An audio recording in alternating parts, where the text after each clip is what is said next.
What I'm holding here are two examples of the Great Basin gopher snake.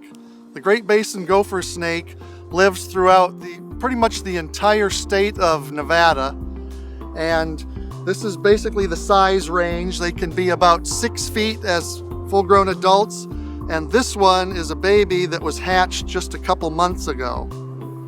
As the name implies, the gopher snake will eat, among other things, gophers. Out here in the desert, they like to eat rats and mice, and occasionally they might eat lizards. And they'll live to be about 20 years old. They will defend themselves in the wild. These guys are very tame because they're my pets, but if you see one in the wild, you'd want to leave it alone. It's not venomous, but they would strike and possibly bite you in the wild.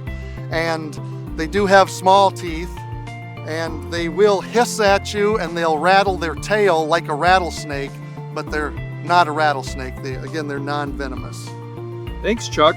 This is a California king snake, another non-venomous snake in Nevada. Nevada has a pretty wide variety of snakes, but most of them are nocturnal, and all these snakes you see here are mostly nocturnal. This is called a California king snake. They're usually black and white. Sometimes the white will be tinged with yellowish. They can get a bit bigger than this. And as their name implies, king snake means they primarily eat other snakes. So these are non-venomous, but they're a constrictor, and they will hunt down and catch rattlesnakes. They're actually immune to rattlesnake venom. And they'll also eat rodents and small birds and stuff like that as well. I'm going to give these gopher snakes to Dave now, and then I'm going to show you another animal that you might see in the desert. What we have here is the common desert tarantula. These guys live all throughout the desert in southern Nevada. This one's a female. They are venomous, but they're very docile, so you can pick them up and they're not going to bite you. They live in the desert. A good time to see them is in October.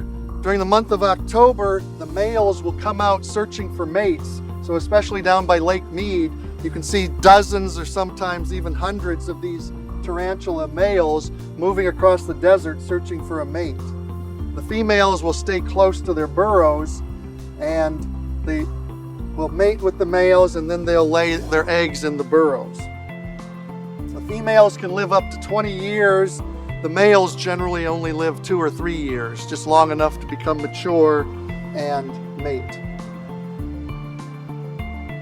They have 2 defensive mechanisms. They can use their fangs at the front of their body, and they also have these barbed hairs on their abdomen, and they will rub their hind legs on their abdomen and shoot these hairs into the air so that if a predator is coming down to eat the spider, those hairs will fly up and maybe get in the predator's eyes and irritate the predator, hopefully enough that that predator will leave the spider alone.